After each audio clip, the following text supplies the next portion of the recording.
বাংলাদেশ সেনাবাহিনীর উপরে স্যাংশনটা কি তাহলে চইলেই আসলো। তো জাতিসংঘই এখন কি বাস দিয়ে দিচ্ছে, একদম টোটালি বরাবর মনে করে একদম জায়গা মতো মনে করে দিয়ে দিচ্ছে বাস।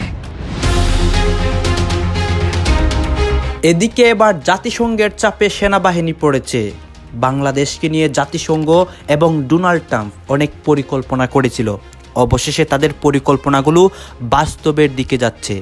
ডক্টর ইউনূস এখন কি করবেন, বাংলাদেশের পরিস্থিতিগুলা কিভাবে স্বাভাবিক করবেন? হাসিনার পাশে ডোনাল্ড ট্রাম্প, এ কথা বলাই যেত যে মোদি হাসিনার পাশে ডোনাল্ড ট্রাম্প, কিন্তু নরেন্দ্র মোদীর কথা এখানে শুরুতে আনছি না এই জন্যে যে ডোনাল্ড ট্রাম্পের সঙ্গে নরেন্দ্র মোদীর যে অভিন্ন হৃদয় বন্ধুত্ব সেটা খুব নতুন বিষয় নয়। জাতিসংঘের উপর ক্রমশ ক্ষোভ বেড়েছে প্রেসিডেন্ট ডোনাল্ড ট্রাম্পের। বাংলাদেশের অশান্ত পরিস্থিতিতে জাতিসংঘ যে রিপোর্ট দিয়েছে তাতে ক্ষোভ বেড়েছে, তারপরেই কড়া সিদ্ধান্ত প্রেসিডেন্ট ডোনাল্ড ট্রাম্পের। জাতিসংঘের মানবাধিকার কাউন্সিল থেকে আমেরিকাকে প্রত্যাহার করে নিলেন প্রেসিডেন্ট ডোনাল্ড ট্রাম্প। আমেরিকাকে প্রত্যাহারের একটি কার্যনির্বাহী নির্দেশপত্রে স্বাক্ষর করেছেন ডোনাল্ড ট্রাম্প। বাংলাদেশের ইস্যুতে ডোনাল্ড ট্রাম্পের রাইট নাও যে দৃষ্টিভঙ্গি, বাইডেন সরকার যে দৃষ্টিভঙ্গি, এগুলোর মধ্যে কিন্তু কোনো পার্থক্য নাই। এমন না যে আগের সরকারকে সমালোচনা করে নিজের ক্ষমতা নিয়ে তারা পজিটিভ একটা ভাইব তৈরির চেষ্টা করে। দীর্ঘ একটা সময় ধরে শেখ হাসিনার পতনের আগে পরে একটা বক্তব্য ছিল যে আমেরিকা চায় না যে শেখ হাসিনা। এই এক মস্ত বড় ধামাকা নরেন্দ্র মোদী এবং ডোনাল্ড ট্রাম্পের মিটিং এর পর সাংবাদিক সম্মেলনে বসে খোদ ডোনাল্ড ট্রাম্প ঘোষণা করে দিয়েছেন। অর্থাৎ এই ঘোষণা যে মোহাম্মদ ইউনূসের রাতের ঘুম এক ঝটকায় উড়িয়ে নেবে তা কিন্তু স্বাভাবিক। এই মোদী এবং ডোনাল্ড ট্রাম্পের মিটিং এর দিকে আন্তর্জাতিক স্তর কিন্তু অধীর আগ্রহে দেখার জন্য অপেক্ষা করছিল। পলিটিক্যাল পার্টিকে কিভাবে নিষেধাজ্ঞা করে দেয়, কিংবা এদেরকে গণহত্যা, মব জাস্টিস করে, মব ক্লিন করে এটাকে কিভাবে এই ডক্টর ইউনূস মানে পুরাপুরি বাস কাটিয়ে যায়, কিংবা আমাদের বাংলাদেশের যে আস্থার বাহিনী, সোনার বাহিনী, সেনা প্রধান কিংবা সেনাবাহিনী, তার ভূমিকাটা আসলে কি ছিল, কি করছে তারা। হ্যাঁ, সেনাবাহিনীর ভূমিকা নিয়ে এখন অনেকেই অনেক কথা বলতেছে। দর্শক শ্রোতা, জাতিসংঘ বাংলাদেশকে নিয়ে একটা প্রতিবেদন প্রকাশ করেছে। এই প্রতিবেদনটাতে অনেক চাঞ্চল্যকর তথ্য প্রকাশ হয়েছে। অন্যদিকে ডোনাল্ড ট্রাম্প এবং নরেন্দ্র মোদী বৈঠক করে, সেই বৈঠক থেকেও অনেক চাঞ্চল্যকর তথ্য সামাজিক যোগাযোগ মাধ্যমে বেরিয়ে এসেছে।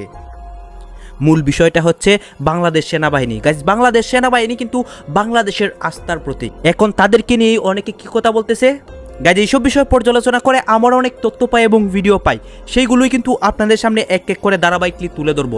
ভিডিওটা কিছুটা লং হবে, কিন্তু অনেক তথ্য জানতে পারবেন বাংলাদেশের রাজনৈতিক প্রেক্ষাপট কোন দিকে যাচ্ছে। অন্যদিকে জাতিসংঘ যে একটা চাপ দিয়েছে, সেই চাপের জন্য কি কি প্রভাব পড়তেছে সবকিছু দেখতে পারবেন। আর দর্শক, আপনাদের জন্য আমি যে ক্লিপগুলো রেডি করেছি সেগুলো আগে দেখে আসি এবং ভিডিও শেষে আমাদের গুরুত্বপূর্ণ মন্তব্য করি। আর হ্যাঁ, এরই মধ্যে কয়েকটা ইম্পর্টেন্ট ক্লিপ রয়েছে, সেইগুলোও কিন্তু আপনাদেরকে যে কোনো একটি প্রান্তে দেখাবো। মানে বাংলাদেশ সেনাবাহিনীর উপরে স্যাংশনটা কি তাহলে চইলেই আসলো, তাহলে কি জাতিসংঘ দিয়েই দিছে মানবাধিকার লঙ্ঘন কারণে। অন্তর্বর্তীকালে সরকার ডক্টর ইউনূস, বাংলা একটা কথা আছে যে পোলাপানের পুরস্রাবে কখনো পিছলা খেতে নাই। আর এই অন্তর্বর্তীকালে সরকার ডক্টর ইউনূস না না না না না আমাকে তো এই কি বলে বৈষম্য বিরোধী ছাত্র আন্দোলনকারীরা বসাইছে, অতএব আমি সমস্ত ডিসিশন দেশ কিভাবে পরিচালনা করব আমি এদের কথাই মনে করেন শুনে প্রতিটি স্টেপ নিতে চাই। তো নেন, এটার দায়ভার এখন কে নিবে? আপনার এখন যে আমেরিকা যে স্যাংশন মেরা দিল, এটার দায়ভার কে নিবে? কে অন্তর্বর্তীকালে সরকার ডক্টর ইউনূস নিবে? হ্যাঁ, এটা তো তাকেই নিতে হবে, এবং নিবে এই ওয়ার্কার, সেনাপ্রধান ওয়ার্কার। আপনি আসলে এখন পর্যন্ত যথেষ্ট সম্মান রেখে কথা বলতেছি জনাব ওয়ার্কার, আপনি বা এই অন্তর্বর্তীকালে সরকার মিলে দেশটা যে কোথায় নিয়ে গেলেন, অন্তত এই অন্তর্বর্তীকালে সরকার যাই কিছু করুক না করুক, অন্তত আপনি কিন্তু পারতেন। দেশে যে অরাজকতা সৃষ্টি মনে করেন হয়েছে, আওয়ামী লীগের উপর অত্যাচার, বিশেষভাবে এই ধানমন্ডি 32 নাম্বার ভাঙাটা যে কত বড় ক্ষতি, আমার মনে হয় একদিকটা ভালোই হয়েছে। এই যে তাহলে এই স্যাংশনটা আসতো না যদি না ভাঙতো। এটা ভাঙার কারণে কি স্যাংশনটা তাহলে চলেই আসলো।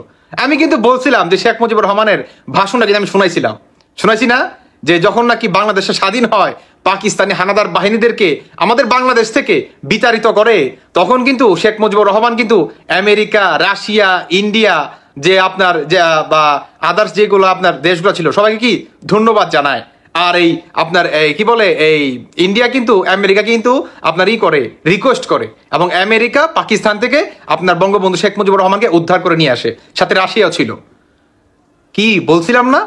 যাই হোক, এখন যে স্যাংশনটা আসলো এটার দায়ভার কে নিবে? এখন বাংলাদেশে আর্থিক দিয়ে কেউ মনে করেন মানে অর্থ দিয়ে কেউ মনে করেন সহায়তা করবে না, কিংবা বাংলাদেশে যদি বহির্বিশ্বের একটা আক্রমণ হয় কোনো দেশ এগিয়ে আসবে না, কারণ মানবাধিকার লঙ্ঘন করছে এই বাংলাদেশ সেনাবাহিনী এবং বাংলাদেশ সরকার। খাও এলা ঠেলা খাও, খাও ঠেলা খাও, আওয়ামী লীগকে নিষেধাজ্ঞা করবো, আওয়ামী লীগকে রাজনীতিতে আসতে দিব না, এখন তোর কোন বাপেই করবো? এখন তো এমনি কইতে হয়, এখন তো এমনি কইতে হয়। আরে ভাই আমি প্রচন্ড রাগে আছি, প্রচন্ড রাগে আছি, এটার পিছনে যথেষ্ট কারণ আছে ভাই। স্যাংশন খাইছে এতে আমি মোটেও খুশি না, কিন্তু এখন যদি বহির্বিশ্বে থেকে একটা আক্রমণ ঘটে, ধরেন এক্সাম্পল পাকিস্তানি যদি এখন আক্রমণ করে, তাহলে কোনো দেশ এগিয়ে আসতে পারবে না, কারণ আপনার মানবাধিকার লঙ্ঘন করছে, জাতিসংঘ থেকে নিষেধাজ্ঞা দিয়ে দিছে, জাতিসংঘ থেকে নিষেধাজ্ঞা দিয়ে দিছে যে বাংলাদেশকে কোনোভাবে যে কোনো সিচুয়েশনে আপনার করা যাবে না, এই সহযোগিতা করা যাবে না, এবং শান্তি রক্ষা যে মিশন আছে সেই মিশন থেকেও নিষেধাজ্ঞা এই বাংলাদেশ সেনাবাহিনী। এখন এটা দায়ভার কে নিবে? এখন আসুন সর্বশেষ কথা, সেটি হচ্ছে জাতিসংঘ কি বলল। জাতিসংঘ থেকে স্পষ্ট ভাষায় বলে দিছে বাংলাদেশে 5 আগস্টের পর থেকে আওয়ামী লীগের যে পরিমাণ নেতাকর্মী এবং সংখ্যালঘুদের উপরে অত্যাচার, মব জাস্টিস, দখলবাজিতা, আপনার কি বলে পুলিশ গণহত্যা, থানা লুটপাট, এদের সবকটার ময়না তদন্ত করতে হবে। সবকটার কি ময়না তদন্ত করতে হবে এই অন্তর্বর্তীকালে সরকারকে। কিভাবে এটার বিচার না করেই সমন্বয়কদের কিংবা বৈষম্য বিরোধী ছাত্র আন্দোলনের কথা, মানে একতরফা কথায় তিনি এত বড় ডিসিশন নিয়ে নিল, যেখানে আওয়ামী লীগের কোটি কোটি জনগণের সমর্থকের করা একটা দল এত বড় একটা পলিটিক্যাল পার্টিকে কিভাবে নিষেধাজ্ঞা করে দেয়, কিংবা এদেরকে গণহত্যা, মব জাস্টিস করে, মব ক্লিন করে এটাকে কিভাবে এই ডক্টর ইউনূস মানে পুরাপুরি পাশ কাটিয়ে যায়, কিংবা আমাদের বাংলাদেশের যে আস্থার বাহিনী, সোনার বাহিনী, সেনা প্রধান কিংবা সেনাবাহিনী, তার ভূমিকাটা আসলে কি ছিল, তার ভূমিকাটা আসলে কি ছিল, কি করছে তারা, এটার কি এখন কবর থেকে প্রতিটা লাশ উঠাইয়া কি ময়না তদন্ত করতে হবে, এবং ময়না তদন্তের পরে যে রিপোর্টটা জাতিসংঘকে দিতে হবে। জাতিসংঘ দেখবে, দেখার পরে কি তারপর রায় আসবে যে স্যাংশন উঠাবে কিনা, স্যাংশন উঠাবে কিনা। বারবার বলছি যে অন্তর্বর্তীকালে সরকার যা শুরু করছে, জাতিসংঘ থেকে অতি দ্রুত বাম্বু একটা আসতেছে, কি বাম্বু একটা আসতেছে। তো ভাই এটু আমি কখনো কল্পনা করি নাই যে এত দ্রুত মনে করেন আপনার বাম্বুটা মনে করেন দিয়ে দিব জাতিসংঘ, এত দ্রুত দিয়ে দিব। এখন এই ঠেলা কে সামলাবে? কে সামলাবে? পাকিস্তান যদি এখন বাংলাদেশের উপরে পুনরায় সেই 1971 সালের যদি আপনার বদলা নিতে চায়, এই হামলা যদি করে, কোনো দেশ এগিয়ে আসবে? পার্শ্ববর্তী দেশ ইন্ডিয়া তো আসতে পারবে না, কারণ একটা দেশ তো হলো একটা দেশ না রে ভাই, একটা দেশ তো একটা গ্রাম না। একটা দেশ মানে কি, পৃথিবীর বুকে যত কটা দেশ আছে সমস্ত বা সব কয়টা দেশের সাথে আপনার কি বন্ধুত্ব সম্পর্ক রাখতে হয়, কারণ এটা একটা দেশ। বুঝতে হবে আপনাকে দেশ চালাতে হলে সবার সাথে সমান অধিকারে ভালো একটা পরিবেশ, আপনার ভালো একটা সম্পর্ক রাখা দরকার। না, অন্তর্বর্তীকালে সরকার সেই সম্পর্ক রাখবে না, তিনি শুধু সম্পর্ক রাখবে পাকিস্তানের সাথে, আর ইন্ডিয়াকে দুশ্মন বানাই দিব। হ্যাঁ, ইন্ডিয়াকে দুশ্মন বানাই দিব। তো বানাও আরো দুশ্মন, বানাও, এখন আরো দুশ্মন বানাও। এখন যে বাংলাদেশের মানুষ না খায় মরবো, সাধারণ মানুষের চিন্তা ভাবনা করছো তোমরা? সাধারণ মানুষ এখন কি খাইবো? বাংলাদেশে একেতেও মনে করেন দ্রব্যমূল্যের দাম কিংবা আপনার কি বলে পেঁয়াজ, তারপরে আপনার চালের যে দাম, এখন তো মানুষ আরো না খাই মরে যাবো রে ভাই। যখন নাকি আপনি বহির্বিশ্ব থেকে কোনো কিছু আনতে পারবেন না কিংবা কেউ কোনো সহায়তা করবেন না, তখন আপনি কি করবেন? আমাদের বাংলাদেশের এই ক্ষমতা আছে চলার মতো? আছে এই ক্ষমতা? আরে ভাই, আমরা দেশটা গরিব একটা দেশ। এই গরিব একটা দেশের ভিতরে জঙ্গিবাদীদের কথায় আপনারা দেশটা যে কতটুকু রসাতলে নিলেন, কিংবা বিশেষভাবে এই আপনার জাতিসংঘ থেকে কিংবা এই মানবাধিকার লঙ্ঘনের কারণে কি যে একটা স্যাংশন আপনারা খাইলেন, এটার প্রভাব প্রতিটা বাংলাদেশের জনগণ এটার মনে করেন করবে, পোহাবে। প্রতিটা জনগণ যারা নাকি সমন্বয় আছে, উপদেষ্টা আছে, এরা তো ভালোই থাকবে, কারণ এরা তো কোটি কোটি টাকা হাতিয়ে নিচ্ছে। 1 টাকার জিনিস এরা 1000 টাকা দিয়ে মনে করেন খেতে পারবে, কিন্তু সাধারণ মানুষ কি পারবে? সাধারণ মানুষ যে নাকি দিন আনে দিন খায়, তার কথা চিন্তা করছেন? করছেন আপনার তার কথা চিন্তা? যে নাকি দিনে মনে করেন 500 টাকা উপার্জন করে, সে যখন বাজারে যাবে দেখবে সে চাল কিনলে ডাল কিনতে পারতেছে না, ডাল কিনলে তার মনে করেন চালের টাকা নাই। এটাই হবে বাংলাদেশে। কারণ যখন নাকি বহির্বিশ্ব থেকে কোনো মনে করেন আপনি কোনো কিছু ইম্পোর্ট করতে পারবেন না, কিংবা আনতে পারবেন না, কিংবা আপনার বহির্বিশ্ব থেকে কেউ কোনো আপনার সহায়তা করবো না, তখন তো দেশের এই অবস্থাই হবে, এই অবস্থায় তো হবে। তো এটার জন্যই বলতেছি যে এই অন্তর্বর্তীকালে সরকার প্রধান ডক্টর ইউনূস, আপনি যদি এখন পর্যন্ত এই চ্যাংরা পোলাপানের বা এই শিবিরদের কিংবা এই সন্ত্রাসীদের জঙ্গিবাদীদের কথায় কানে দেন কিংবা প্রতিনিয়ত উঠা বসা করেন, তাহলে বাংলাদেশ গেছে। বাংলাদেশ ইন্নানিল্লাহ ইন্নাইলাহি রাজিউন হয়ে গেছে, শেষ বাংলাদেশ।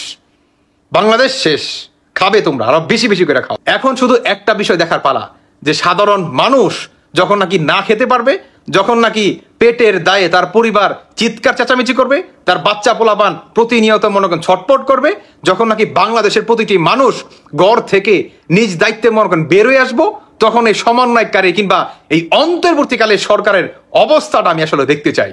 আপনারা 5ই আগস্ট কিংবা জুলাই মাসের আন্দোলন তো দেখছেন, এর থেকে তীব্র থেকে আরো ভয়ঙ্কর রূপে মনে করেন ফিরে আসবো। এটা মিলা রেখেন, বাংলাদেশের প্রতিটি শ্রেণীর মানুষ ফিরে আসবো, অবশ্যই আসবো। রাস্তাঘাটে যদি আন্দোলন না করে তারপরে আমাকে মনে করেন আপনারা বললেন, সত্যি কথা বলতেছি ভাই। কারণ বহির্বিশ্ব থেকে যদি কোনো সহায়তা না আসে, কোনো সাপোর্ট না আসে, আপনারা বুঝতেছেন দেশ কোথায় যাবে? বুঝতেছেন আপনারা? কিচ্ছু বলার নাই, কিচ্ছু বলার নাই। এই ডক্টর ইউনূস সরকার, উনি আসলে আপনার কি বলে এই পোলাপানের মুতে পিছলা খাই দেশটাকে কি একদম রসাতলে দিয়ে দিল, একদম রসাতলে দিয়ে দিল। তিনি একটাবারের জন্য চিন্তা করে নাই যে আমি আসলে কোনো অন্তর্বর্তীকালে সরকার মানে আমি শুধু বৈষম্য বিরোধী ছাত্র আন্দোলনের ভিতরে সীমাবদ্ধ না, আমি বাংলাদেশের প্রতিটি মানুষের আপনি সরকার। এটা আপনার চিন্তাধারা আপনার রাখা উচিত ছিল। কারণ আপনি একমাত্র এই সমন্বয়কদের সরকার না, আপনি বাংলাদেশের আওয়ামী লীগের সরকার, বিএনপি সরকার, জামায়াতের যতগুলা পলিটিক্যাল পার্টি আছে কিংবা সাধারণ মানুষ আছে, ধর্মবিদ নির্বিশেষে আপনি সবার সরকার। আপনার মাথায় এই মেন্টালিটিটা থাকার দরকার ছিল। আপনাকে যে কিভাবে নোবেল দিয়ে দিল এটাও এখন চিন্তার বিষয়, কিংবা সন্দেহ লাগে রে ভাই। সত্যি কথা বলতেছি ভাই, সন্দেহ লাগে। প্রচন্ড রাগ হইতেছে ভাই, প্রচন্ড রাগ হইতেছে, বিশ্বাস করেন। মাথাটা নষ্ট হয়ে গেছে ভাই এই রিপোর্টটা দেখার পরে। আমি চাইছি যাতে আমার এই সংবাদটা ভুয়া হয়, যে নিষেধাজ্ঞা যাতে না আসে। শুরুতেই এক মস্ত বড় ধামাকা। নরেন্দ্র মোদী এবং ডোনাল্ড ট্রাম্পের মিটিং এর পর সাংবাদিক সম্মেলনে বসে খোদ ডোনাল্ড ট্রাম্প ঘোষণা করে দিয়েছেন বাংলাদেশ ইস্যুতে শেষ সিদ্ধান্ত নেবে নরেন্দ্র মোদী। অর্থাৎ এই ঘোষণা যে মোহাম্মদ ইউনূসের রাতের ঘুম এক ঝটকায় উড়িয়ে নেবে তা কিন্তু স্বাভাবিক। এই মোদী এবং ডোনাল্ড ট্রাম্পের মিটিং এর দিকে আন্তর্জাতিক স্তর কিন্তু অধীর আগ্রহে দেখার জন্য অপেক্ষা করছিল। দুজন অত্যন্ত সাকসেসফুল পপুলার লিডার যখন একে অপরের সঙ্গে মিট করেন, তখন পৃথিবীর অনেক কিছু জিওপলিটিক্যাল সারফেস এবং জিওপলিটিক্যাল ইকুয়েশন অন্যদিকে নিয়ে যেতে পারে, এরকমই মত আন্তর্জাতিক বিশেষজ্ঞদের। আর এই মিটিং এর শুরু থেকে শেষ প্রান্তে যে বিষয়গুলো নিয়ে আলোচনা হলো তা নিঃসন্দেহে ভারত এবং আমেরিকার পার্টনারশিপ এবং বন্ধুত্বকে আগামী 4 বছরের জন্য অন্তত একটা সুরক্ষিত জায়গায় কিন্তু নিয়ে গেল। একাধিক বিষয় নিয়ে ডিসকাশন হয়েছে, একাধিক ট্যারিফ একাধিক বিতর্কিত বিষয় এই মিটিং এর পরে সামনে এসছে। কিন্তু আজকে এই ভিডিওটা আমি ছোট করে বানিয়ে আপনাদের বোঝানোর চেষ্টা করছি প্রাথমিকভাবে গুরুত্বপূর্ণ কি কি বিষয় নরেন্দ্র মোদী এবং ডোনাল্ড ট্রাম্পের আলোচনার বিষয়বস্তুতে ছিল। দেখুন, একটা গ্র্যান্ড ওপেনিং এই মিটিং এ প্রথম থেকেই হয়েছে। সব থেকে ইম্পর্টেন্ট বিষয় হলো এই মিটিং এর আগে একাধিক ক্ষেত্রে বিতর্কের সৃষ্টি হয়েছিল। বিভিন্ন কূটনীতিবিদরা বলছিলেন হয়তো এই মিটিং এ যেরকম ভাবা হয়েছে ওই অনুযায়ী মিটিং এগোবে না। অনেকে বলছিলেন নরেন্দ্র মোদীকে রিসিভ করেননি ডোনাল্ড ট্রাম্প ওইভাবে। বিভিন্ন ক্ষেত্রে নিন্দুকেরা বিভিন্ন খবর কিন্তু প্রচার করছিলেন। এই মিটিং এর আগেই ডোনাল্ড ট্রাম্প একটা এক্সিকিউটিভ অর্ডারে সাইন করেন, যেখানে রেসিপ্রোকাল ট্যারিফ নিয়ে তিনি একটি বড় ঘোষণা করেন। এবার রেসিপ্রোকাল ট্যারিফ কি? রেসিপ্রোকাল ট্যারিফ হলো বিশ্বের অন্য দেশ আমেরিকার পণ্যের উপরে যত শতাংশ শুল্ক কর চাপাবে, আমেরিকাও সেই দেশগুলোর উপরে কিন্তু সেই পরিমাণে শুল্ক কর চাপাবে। এই রকমই একটি ঘোষণাপত্রে অফিসিয়ালি সই করে দেন ডোনাল্ড ট্রাম্প। আর এটাই কিন্তু বিশ্বের একাধিক আন্তর্জাতিক বিশেষজ্ঞদের চর্চার আওতায় ছিল যে হঠাৎ করে ডোনাল্ড ট্রাম্প এই নরেন্দ্র মোদীর মিটিং এর আগে এই ধরনের রেসিপ্রোকাল ট্যারিফে কেন সই করলেন।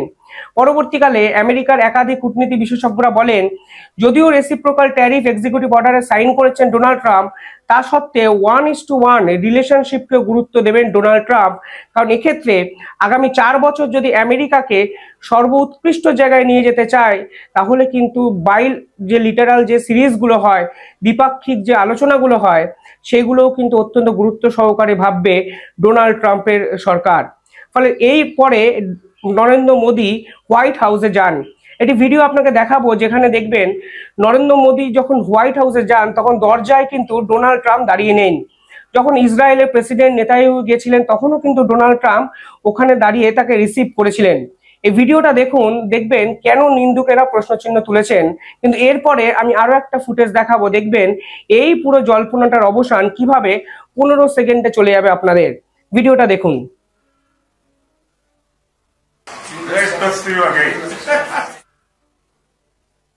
We missed you. We missed you a lot. Here's some of our friends. অর্থাৎ ডোনাল্ড ট্রাম্প নাকি দরজায় দাঁড়িয়ে নেই।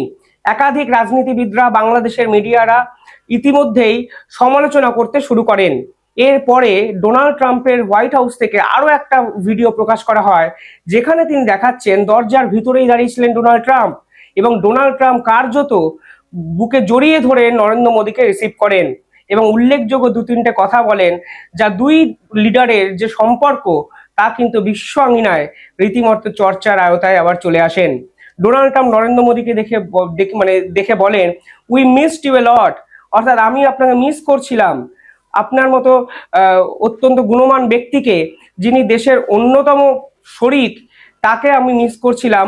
এই কথাটা কিন্তু 2-3 বার ডোনাল্ড ট্রাম্প বলেন এবং যা নিয়ে রীতিমতো টুইটার ট্রেন্ডিং, একাধিক ক্ষেত্রে একাধিক বিষয়, একাধিক মিমও বেরিয়ে গেছে। এবং বুঝতেই পারছেন ভ্যালেন্টাইন্স ডেতে যখন এরকম ভিডিও আসে তখন বন্ধুত্বপূর্ণ একটা সহাবস্থানে এই ধরনের ভিডিও ক্লিপিংস এর চর্চার আওতায় আসবে তা কিন্তু নিঃসন্দেহে বোঝা যায়। ডোনাল্ড ট্রাম্পের এই মিটিং এর আগেই আনঅফিসিয়াল ডোনাল্ড ট্রাম্প অর্থাৎ ইলন মাস্কের সঙ্গে নরেন্দ্র মোদী একটি মিটিং করেন। সেই মিটিং যখন করেন তখন ইলন মাস্কের পিছনে আবার আমেরিকার পতাকা ছিল, তা নিয়েও বিতর্ক হয় বিস্তর। ডোনাল্ড ট্রাম্পকে একজন জিজ্ঞাসা করে বসেন যে এখানে ইলন মাস্ক কি আমেরিকা সরকারকে রিপ্রেজেন্ট করেছে, মানে ডোজ এই যে ডিপার্টমেন্টের দায়িত্ব ইলন মাস্ককে দেওয়া হয়েছে তার পক্ষ থেকেই কি নরেন্দ্র মোদীর সঙ্গে মিটিং করার ছাড়পত্র পেয়েছেন ইলন মাস্ক?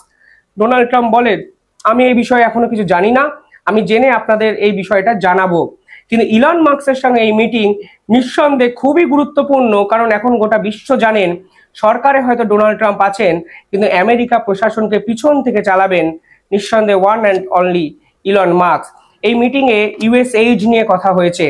ডোজের সাম্প্রতিককালের সব থেকে ভয়ানক যে রিপোর্ট তা হলো শেখ হাসিনা এবং মোহাম্মদ ইউনুস এই যে ষড়যন্ত্র এবং নরেন্দ্র মোদীকে হারানোর জন্য প্রায় 5,000 কোটি টাকার ইনভেস্টমেন্ট এই ইউএসএইড এর মাধ্যমে ভারত এবং বাংলাদেশে করা হয়েছিল, সেই রিপোর্ট কিন্তু নিজে সরেজমিনে দেখেছেন ইলন মাস্ক এবং এই রিপোর্ট নিয়ে একটি টুইটও করেছেন এবং সাম্প্রতিককালে একটি পডকাস্ট যা কিন্তু ইলন মাস্কের অত্যন্ত বিশ্বস্ত কূটনীতিবিদদের মাধ্যমে প্রচার করা হয়েছে তাও অলরেডি নরেন্দ্র মোদীর সঙ্গে এই দ্বিপাক্ষিক আলোচনায় উঠে এসছে বলে একাধিক বিশেষজ্ঞরা কিন্তু আলোচনা করেছেন।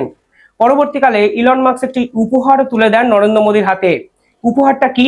আপনারা জানেন ইলন মাস্কের যে সংস্থা এক্স, তিনি একটি স্টারশিপ বানাচ্ছেন। এই স্টারশিপ করে প্রথম মানুষকে তিনি মঙ্গলে পাঠানোর একটা ব্যবস্থা করবেন। আর এই স্টারশিপের মধ্যে অনেকগুলো হিট টাইল আছে। এই হিট টাইলের একটা ছোট্ট অংশ তিনি নরেন্দ্র মোদীর হাতে উপহার স্বরূপও কিন্তু তুলে দেন। তারপর বিভিন্ন ক্ষেত্রে ছবি ভাইরাল হয়, ভিডিও মেসেজ ভাইরাল হয় এবং সামগ্রিকভাবে এই ইলন মাস্কের সাথে নরেন্দ্র মোদীর এই ছবি আমার মনে হয় নিন্দুকেদেরও একটু বার্নালের প্রয়োজন আছে। অন্তত বাংলাদেশের মিডিয়া যেভাবে এই মোদীর এই আমেরিকা সফর নিয়ে বিশ্লেষণ করছিল তারপরে কিন্তু এই ছবিগুলো অন্তত তাদের মুখে ছুঁড়ে ফেলা উচিত। পরবর্তীকালে ডোনাল্ড ট্রাম্পের সঙ্গে মিটিং হয় নরেন্দ্র মোদীর।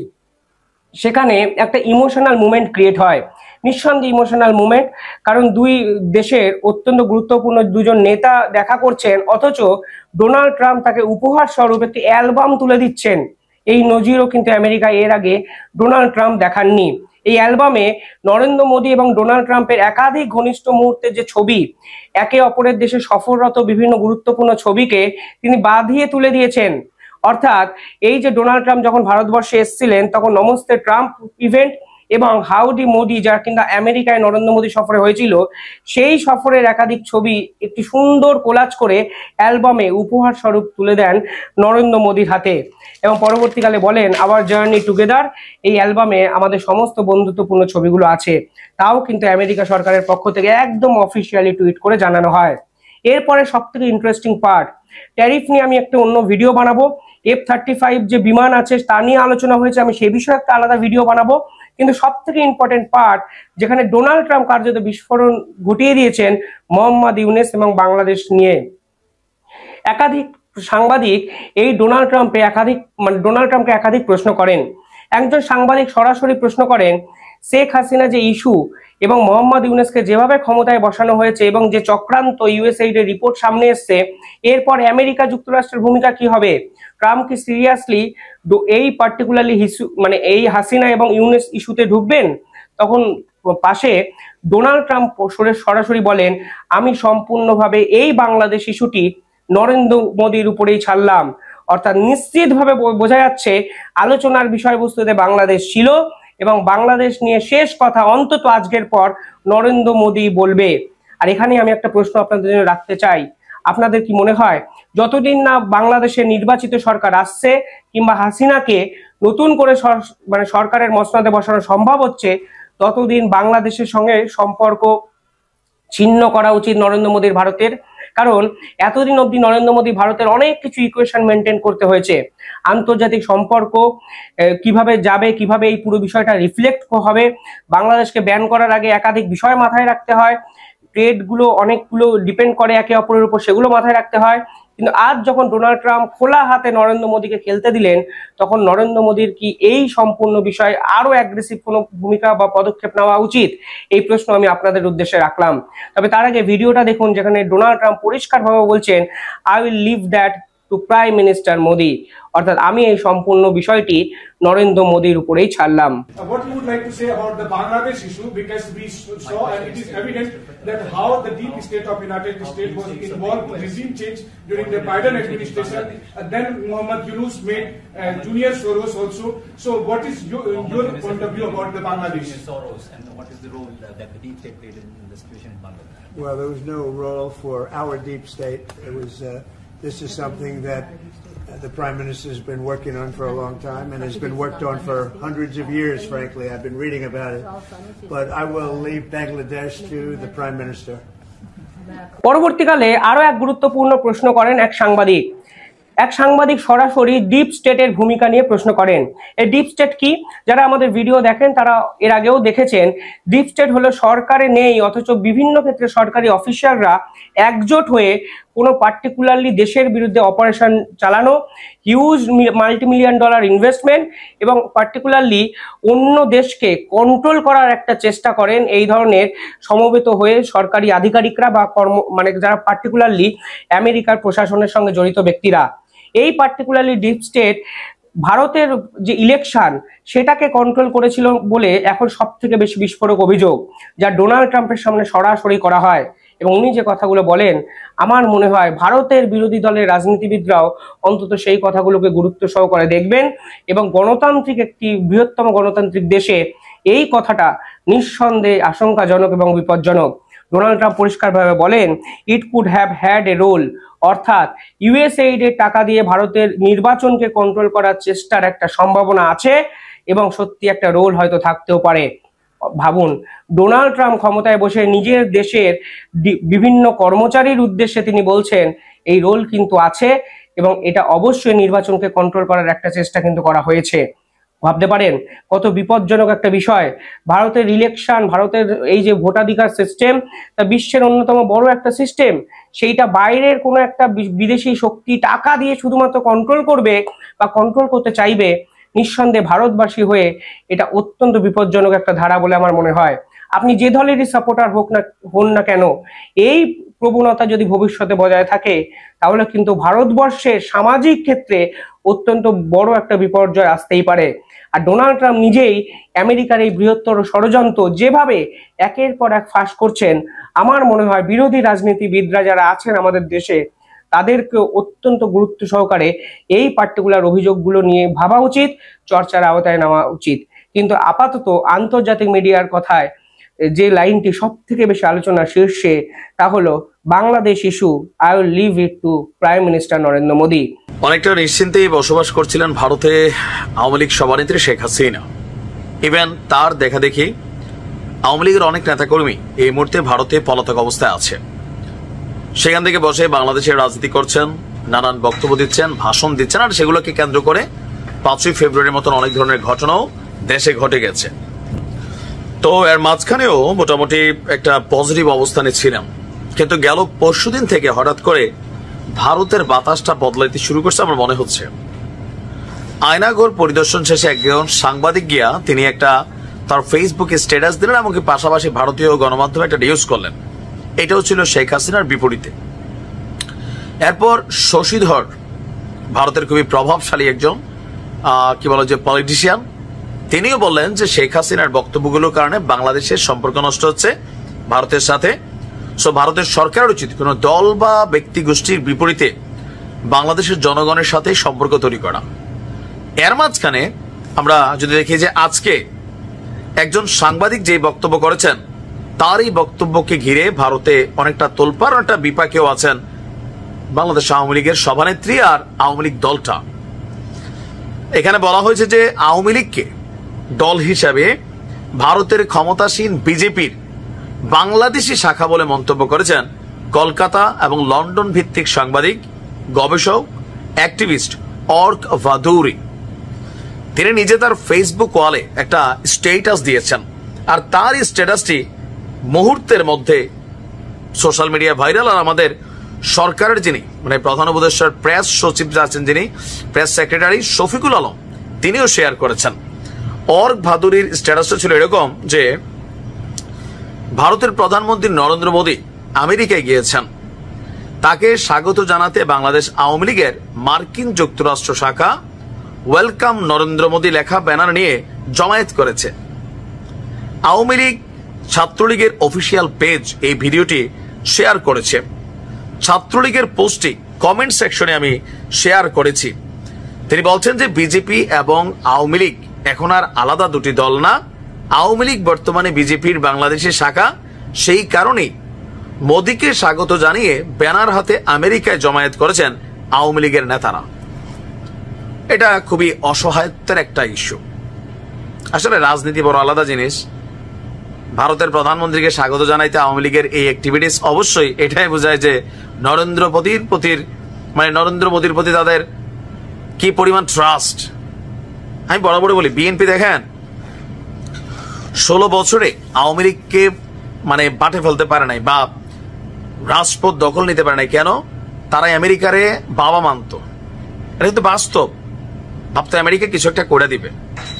আমাদের ইনফ্লুয়েন্সাররা, অনলাইন কিংরা, তারাও কিন্তু বলতো। তো আওয়ামী লীগ সবসময় তো আচ্ছা, যাই হোক, মূল স্ট্যাটাসটা আরো আছে। সাংবাদিক লিখছেন যে হাজার হাজার আওয়ামী লীগ নেতা ভারতে আছে। আওয়ামী লীগের আইটি সেলের গুরুত্বপূর্ণ নেতা ভারতে এসে আরএসএস এর শীর্ষ নেতৃত্বের সাথে বৈঠক করতে গিয়েছেন। করতেই পারেন, এগুলো তাদের রাজনৈতিক সিদ্ধান্ত। প্রশ্ন হলো, বিজেপির সিস্টার কনসার্ন হিসাবে ক্রিয়াশীল আওয়ামী লীগ কি আদৌ বাংলাদেশের রাজনীতিতে কামব্যাক করতে পারবে? সম্ভবত না।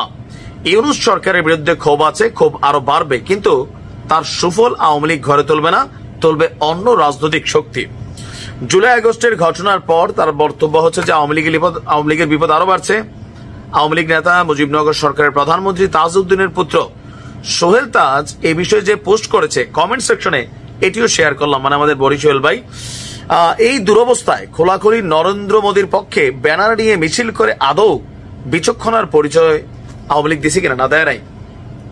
এটা বলতে নিয়েছিলাম, আওয়ামী লীগের পুরো আস্থা চলে গেছে মোদীর পায়ের কাছে, যে ভারত রাজ ক্ষমতা এনে বসাই দিবে। বিএনপি আগে আমেরিকারে চাটতো, আর আওয়ামী লীগ এখন ভারতের চাটতেছে। জনগণের প্রতি তাদের আস্থা নাই, আস্থা বিদেশি বাবাদের কাছে। আর এজ এ রেজাল্ট বিএনপি 16 বছর ভুগছে, আওয়ামী লীগও এরকম লম্বা একটা সময় ভুগবে। দেখেন, জনগণই ক্ষমতার উৎস, জনগণই ক্ষমতার শক্তিগুলো প্রতিদিন রাজনৈতিক নেতারা বলে খালি মাঠে সবাই গোল দিতে পারে। বিএনপি এখন দিচ্ছে না ভাই, মানুষের অভাব নাই। কই ছিল এত বছর? আওয়ামী লীগের ভয় মাঠে নামে নাই, এখন আওয়ামী লীগ কই গেছে? বিএনপির ডরে মাঠে নামে না, জামাতের ডরে নামে না, ইউনূসের ডরে নামে না। তারা জানে জনগণ তাদের পক্ষে নাই, এই জন্য বিদেশিদের কাছে ধর্ণা দেয়। আমার কাছে এগুলো ন্যাক্কারজনক ঘটনা মনে হয় যে ভারতের, পাকিস্তানের, আমেরিকার, চীনের এদের ঠ্যাংচাইটা যদি ক্ষমতায় আসা লাগে, এদের ক্ষমতা মানে রাজনীতি না করাই ভালো। এই দলগুলোর জনগণকে প্রায়োরিটি দেন, জনগণকে মূল্যায়ন করেন। জনগণকে আমরা মূল্যায়নের ভাষা কি? যে এই দল ক্ষমতায় এসে লুটপাট শুরু করি, এলাকার মানুষের থেকে চান্দাবাজি, বাজার হাটি যারা নেই দখল দেই, গাড়ি ড্রাইভার, সিএনজি ড্রাইভার, রিক্সাওয়ালা, ফকিন্নি, যে যেমনে পারি যারা লুট করার। তো জনগণ পক্ষে কেমনে থাকবো বলেন? লোকালি মানুষ তো বিরক্ত এগুলাতে, বছরের পর বছর কেন লুটপাটের খেলায়। এখনো কিন্তু বদলায় নাই আমাদের চরিত্র, এখনো বদলায় নাই। জনগণের পক্ষে কথা বলেন, জনগণের কল্যাণে কাজ করেন, ভালোর জন্য কাজ করেন, তাহলে জনগণ আপনার পক্ষে থাকবো। সুযোগ পেলে জনগণের মারা দিবেন, জনগণ পক্ষে থাকবে না, দলীয় সমর্থক ছাড়া। তো দলীয় সমর্থক সব দলেরই আছে, কিন্তু জনগণ থাকা লাগে পক্ষে। বিএনপির ছিল না কত লক্ষ লক্ষ কর্মী, জামাতেরও তো ছিল। গাইজ আপনারা তো দেখলেন এখানে কি কথা হচ্ছে। অনেকেই কিন্তু অনেক কথা বলতেছে, অনেকে আলোচনা করতেছে, অনেকে সমালোচনা করতেছে। তারা তাদের মন্তব্যগুলা সামাজিক যোগাযোগ মাধ্যমে প্রকাশ করে এবং তাদের বক্তব্যের মাধ্যমে মানে আমাদের দেশের বর্তমান সরকারের বিপক্ষে গিয়ে অনেক কথা বলে, সেনাবাহিনীর বিপক্ষে গিয়ে কথা বলে। গাইজ যেই বাংলাদেশ সরকার মানে বর্তমান ডক্টর ইউনূস, তিনি কিন্তু আমাদের দেশে এসেছেন ভালো কাজ করার জন্য, তিনি আমাদের দেশটাকে স্বাভাবিক করার জন্য এসেছেন। অন্যদিকে বাংলাদেশ সেনাবাহিনী বাংলাদেশের আস্থার প্রতীক, বাংলাদেশের প্রত্যেকটা মানুষ বাংলাদেশ সেনাবাহিনীকে জান প্রাণ দিয়ে ভালোবাসে এবং বাংলাদেশ সেনাবাহিনীও তাদের জান প্রাণ দিয়ে আমাদের দেশটাকে রক্ষা করেছে। তাদের মানে তারা কিন্তু 2024-এ যে আন্দোলনটি হয়েছে সেইখানেও তাদের প্রতিদান অনেক রয়েছে। গাইজ তারা কিন্তু আমাদের দেশটাকে স্বাভাবিক করতেছে, আমি আবারও বলতেছি। এবং তাদেরকে নিয়েই অনেকে কী কথা বলে। গাইজ এতক্ষণ আপনাদেরকে যা কিছু দেখিয়েছি সব কিছু কিন্তু আমরা সোশ্যাল মিডিয়া থেকে সংগ্রহ করেছি। এইখানে আমাদের নিজস্ব কোনো মন্তব্য নেই বা নিজস্ব কোনো সিদ্ধান্ত নেই। এইসব থেকে আপনাদের কী মনে হচ্ছে এবং আপনাদের মন্তব্য কী, এটা কিন্তু আপনারা অবশ্যই কমেন্ট বক্সে লিখে যাবেন। এবং আপনাদের কাছে একটা রিকোয়েস্ট থাকবে, আমার চ্যানেলটি সাবস্ক্রাইব করবেন এবং পাশে থাকা বেল আইকনটি অবশ্যই বাজিয়ে যাবেন, যাতে করে নেক্সট ভিডিওটা সবার আগে আপনাদের কাছে পৌঁছায়। ধন্যবাদ।